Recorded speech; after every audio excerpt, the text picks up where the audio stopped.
In this video we are going to talk about the 10 dumbest criminals of all time. Crime is undoubtedly a difficult profession, and some people are simply not cut out for a life of deception and deception.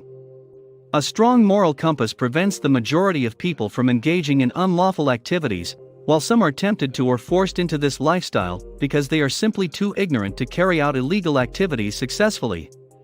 People in the latter category are the ones who will be the subject of this article. These folks sought to live a life of crime, but their failures showed them very quickly that it was not their true calling in this world. Number 10. Mganga. The incident took place on a bright and sunny day in March when Mganga, a 17-year-old from Omaha, Nebraska, decided to point his gun at a woman who was driving her son to school, demanding that she give him access to her car. She of course complied, and the boy was ready to get into the car when he noticed that it had a manual transmission, which he was unable to use due to his lack of driving experience. Driving a stick shift is considerably more enjoyable and exhilarating than driving an automatic transmission, and there is an art to doing it correctly and shifting in the perfect timing without jerking the car or overhauling the engine. To his surprise, he was more terrified than the women who were being pointed by a gun, and who it was. Because he is unable to drive a stick shift, a stationary vehicle was more intimidating to him. Neighbors claimed that the car stayed there forever as it took him approximately 7 minutes all in all to flee on foot, at which point what went around definitely came around when the police apprehended the jerk. Number 9. Derek Mosley. When attempting to commit a crime, meticulous planning is needed, and it is critical to the success of the operation that every detail be thoroughly thought through in advance of the operation. Derek Mosley, on the other hand, didn't place a great value on these considerations before he opted to rob a gun store with only a baseball bat as his only weapon. In light of the fact that it was a gun shop, the manager pulled a gun on the would-be robber and held him in his crosshairs until the authorities came. Number 8. Joey Miller and Matthew McNelly. These individuals were responsible for some of the poorest and most ill-conceived disguises in the history of crime. When they committed their crime, they did not disguise themselves with masks, hoods, or balaclavas, as is customary for most criminals, instead choosing to draw on their faces with a permanent marker instead. While it may have made them difficult to identify during the crime, permanent marker is, as the name suggests, notoriously difficult to remove, making the guys exceedingly easy to identify when the police were searching for the perpetrators. The duo gained the moniker Dumb and Dumber as a result of their stupid prank. Number 7. Mark Smith.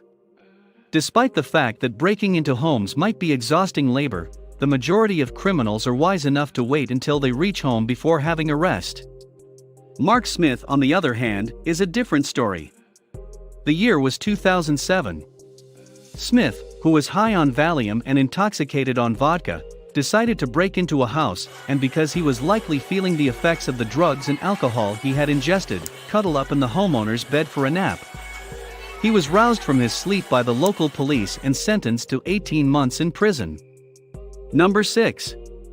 Klaus Schmidt. In August of 1995, a man in Berlin made the decision to rob a bank with a firearm, according to police. Schmidt exclaimed, "You're damn right, it's a real gun," when the tellers inquired whether he needed a bag. The tellers were able to detect right away that the robber was deaf as a result of this. With this new revelation, they activated the alarm system, which alerted the authorities, but Schmidt remained completely unaware. Schmidt eventually filed a lawsuit against the bank, which was found to have taken advantage of his disabilities in an amusing twist. Number 5. James Blankenship. James Blankenship was scared while attempting to break into and loot his own mother's home in broad daylight, and he took refuge in the crawl space below the house. Blankenship was completely taken aback when he was detained by police, since he had never imagined that he might be arrested for burglary during the daytime hours. To be clear, this individual believed he could not be caught for burglary, because it was not nightfall at the time. Number 4. Darren Kimpton.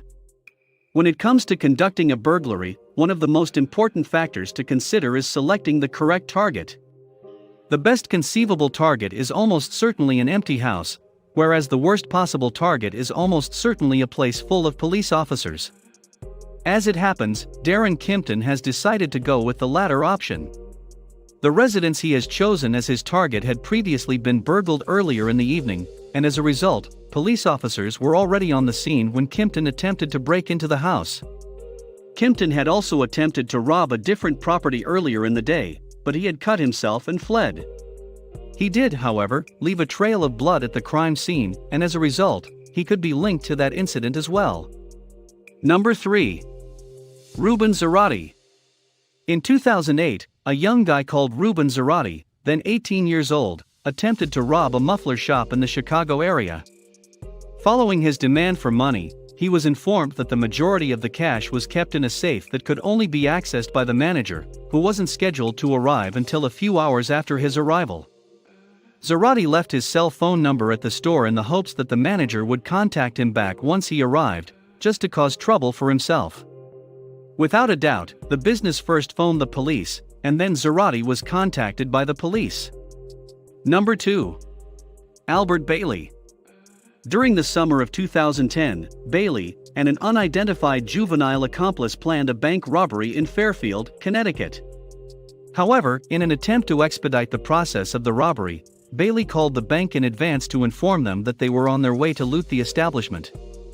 His evident goal was to allow the bank plenty of time to prepare the money, so that he could just pick it up and go as soon as it was ready. It was inevitable that the bank would notify law enforcement of the thieves' arrival, and the two men were quickly apprehended by police and taken into custody with no further trouble. Number 1. Dennis Hawkins. Dennis Hawkins, a 48-year-old man who attempted to rob a bank in Pittsburgh, has to be the most obtuse criminal ever to walk free. Hawkins evidently didn't get the memo about the importance of having a suitable disguise that allows him to blend in with the crowd after the crime, since he chose a woman's blonde wig, fake breasts, and bright clown pants as his disguise. Even worse, in his failed attempt to pass himself off as a woman, he didn't even bother to shave his facial hair, which was a major red flag. Just when you thought he couldn't get any more attention for himself, Hawkins tried to steal a car from a neighboring gas station, where the attendant phoned the cops, who responded quickly and captured Hawkins shortly after. What do you think of our video? Let me know in the comments section below. If you enjoyed this video and want to hear from me again, be sure to hit that subscribe button before you go. Thanks for watching.